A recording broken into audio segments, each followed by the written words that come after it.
Good morning. Hello once again. And thank you so much for joining me. We are doing A Course in Miracles lessons. And today we are on lesson 298. I love you, Father, and I love your Son. My gratitude permits my love to be accepted without fear. And thus am I restored to my reality at last. All that intruded on my holy sight, forgiveness takes away. And I draw near the end of senseless journeys, mad careers, and artificial values. I accept instead what God establishes as mine, sure that in that alone I will be saved, sure that I go through fear to meet my love. And the prayer is, Father, I come to you today because I would not follow any way but yours. You are beside me. Certain is your way. And I am grateful for your holy gifts of certain sanctuary and escape from everything that would obscure my love for God my Father and his Holy Son. That is the end of lesson 298. I love you, Father, and I love your Son. When we understand that the one path to love is our Father, is the source energy, is God, we allow ourselves to let go of the self made obstacles to that sense of peace, to that sense of certainty, and to the everlasting love that is the truth of who we are. When we can let go of that self made, small self made illusion of pain and suffering and wrong and sin and attack, defend, we will see that it was only a nightmare. We will see that when we wake, it was nothing but a bad dream. And the love has always been with us. And the love is what guides our way, and it's what creates our everyday reality. And then there is nothing to forgive, and there is no senseless journey. All right, let's see what Tina Spalding's channelings have to tell us. You are blessed beings indeed. I am that one you know as Jesus. By loving yourself as a holy child of God, and by loving your brothers and sisters on this earth plane as holy children of God, you will bring such peace and joy to your life that you will be astonished. It is in your petty judgments of yourselves and of others that causes the profound suffering many of you experience. You think it is because they are wrong. You think it is because they are bad. You think it is because you are too old, too poor, or some such judgment you have levied on yourself. The truth of your pain is the judgment. You are in pain because you are judging.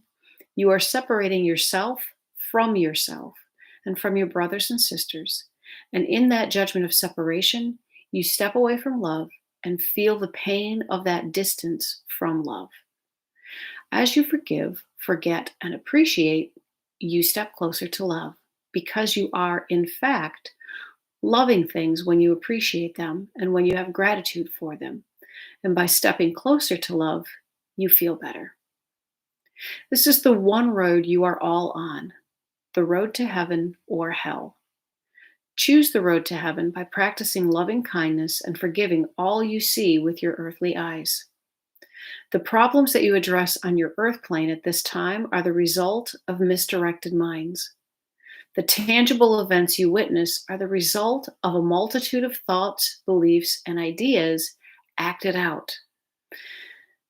So there's nothing you can do about the event that is happening now, but you can appreciate that it is not what you would like more of, and you can focus your mind on the opposite of that which you do not want.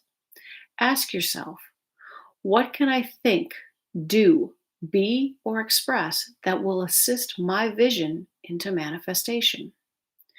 Stop focusing on what you don't want and judging it, increasing your pain and suffering. Instead, focus on the opposite. What would you love to have? What would you love to see? Then ask yourself, how can I bring that into being? I am that one you know as Jesus, and we will speak to you tomorrow. That is the end of Tina Spalding's channelings. We levy our judgments on ourselves. And so we experience the suffering of our judgments. When I think of what that means, sort of in everyday terms, consider walking into a party. And if you walk in with the judgment that you don't belong in that party, maybe you're not rich enough, maybe you're not dressed appropriately, maybe you're not, I don't know, fashionable enough or popular enough or whatever it happens to be, you just don't fit in.